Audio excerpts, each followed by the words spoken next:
Assalamualaikum warahmatullahi wabarakatuh. Di sini saya akan membahas soal biologi dan penjelasannya. Bagaimana penjelasannya? Mari kita simak videonya. Nah, soal berikut adalah dalam suatu percobaan sekelompok siswa mengamati pertumbuhan tanaman kacang hijau atau yang disebut Vigna radiata di 3 kondisi berbeda selama 14 hari. Yang pertama, kelompok A diberi cahaya dan air secara teratur. Yang kedua, kelompok B diletakkan di tempat gelap tetapi tetap disiram. Yang ketiga, kelompok C diletakkan di tempat terang tapi tidak disiram. Nah, setelah 14 hari diperoleh hasil sebagai berikut. Pada kelompok A tumbuh dengan daun hijau dan lebat.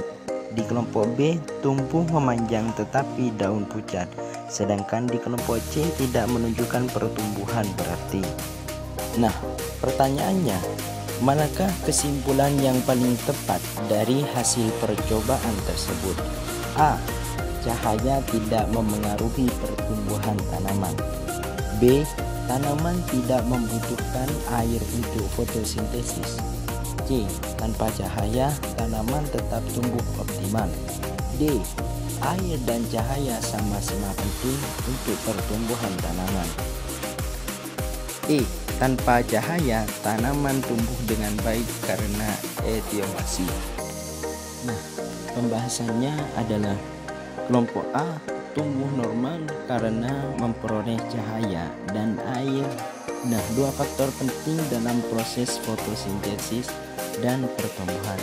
Sedangkan kelompok B tumbuh memanjang dan pucat, menunjukkan gejala etiolasi, yaitu pertumbuhan cepat tapi tidak efisien karena tidak adanya cahaya. Tanaman memanjang untuk mencari cahaya, tapi klorofil tidak berbentuk atau terbentuk optimal sehingga daun pucat.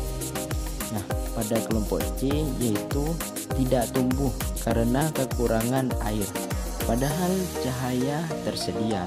Ini menunjukkan bahwa air juga krusial karena digunakan dalam interaksi terang, fotosintesis, dan transport zat dalam tumbuhan.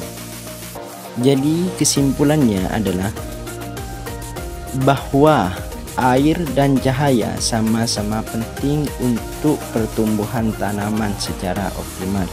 Jadi jawaban pada soal di atas adalah D, yaitu air dan cahaya sama-sama penting untuk pertumbuhan tanaman.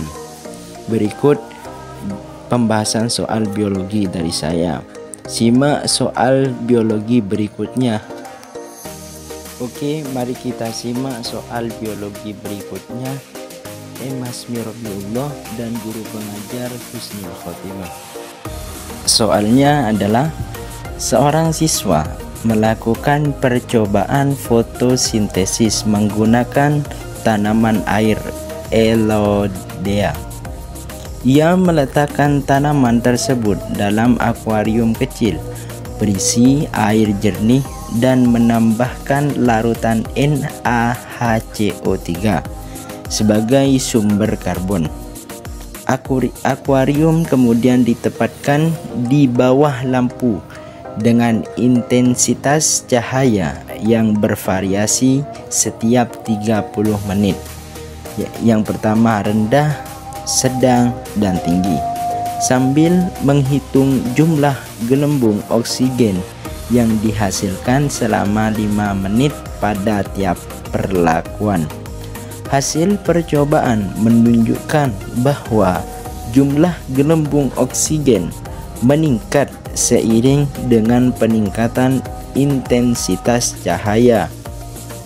Tetapi pada intensitas tertinggi jumlah gelembung justru menurun.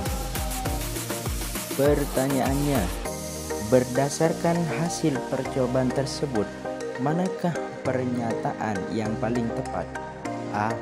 NaHCO3 bertindak sebagai sumber nitrogen untuk fotosintesis.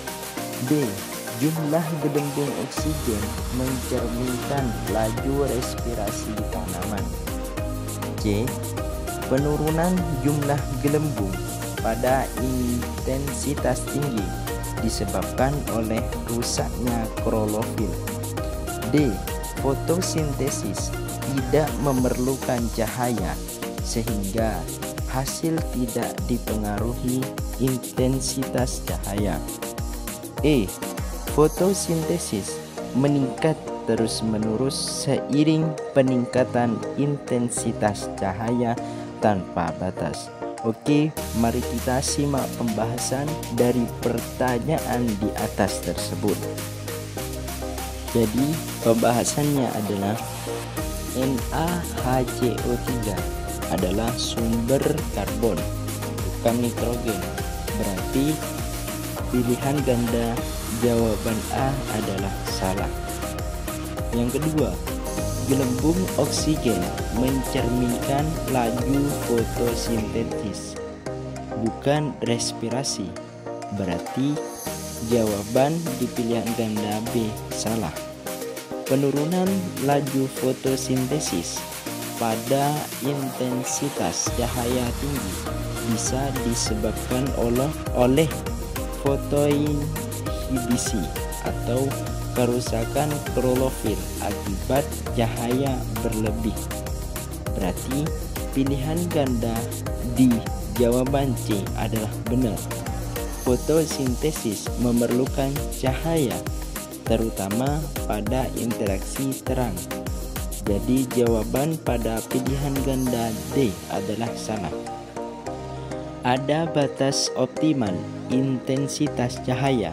Setelah itu bisa terjadi penurunan laju fotosintesis. Nah, pada pilihan ganda E adalah salah. Jadi jawaban pada soal SBMPTN biologi yang ada di atas adalah C. Nah, mari kita simak soal biologi berikutnya. Nah, seorang peneliti melakukan eksperimen terhadap dua spesies tumbuhan yang hidup di lingkungan berbeda. Spesies A hidup di daerah gurun, sedangkan spesies B hidup di daerah tropis lembab.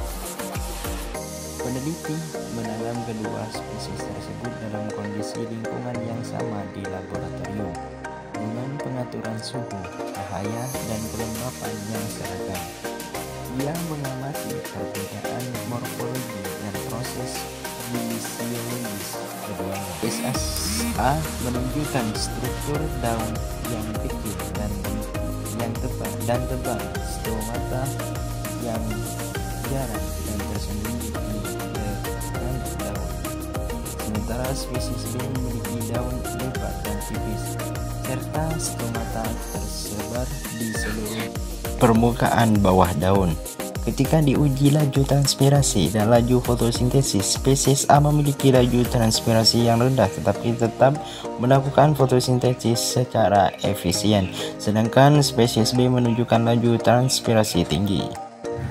Pertanyaannya ada berdasarkan informasi tersebut, manakah simpulan yang paling tepat terkait adaptasi fisiologis kedua spesies tumbuhan?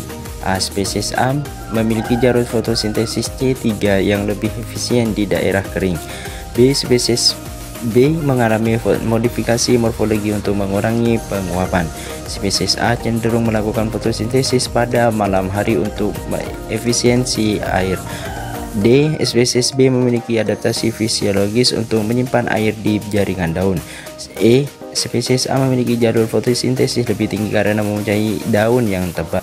Nah, spesies A hidup di daerah gurun. Ciri-ciri morfologi menunjukkan adaptasi xerofit dan laju transpirasi rendah. Ini khas tumbuhan dengan jalur fotosintesis KAM yang melakukan fiksasi CO2 pada malam hari untuk menghemat air. Jadi C benar. Spesies A bukan jalur C3 karena C3 boros air di lingkungan kering. A salah. Spesies B tidak menunjukkan adaptasi untuk mengurangi penguapan. B salah. Spesies B tidak disebut memiliki jaringan penyimpan air. D salah. Daun tebal tidak menjamin laju fotosintesis tinggi apalagi di gurun. Jadi E salah. Jawabannya adalah C yang benar. Oke, Cukup sekian video dari saya. Mohon maaf apabila ada salah. Assalamualaikum warahmatullahi wabarakatuh.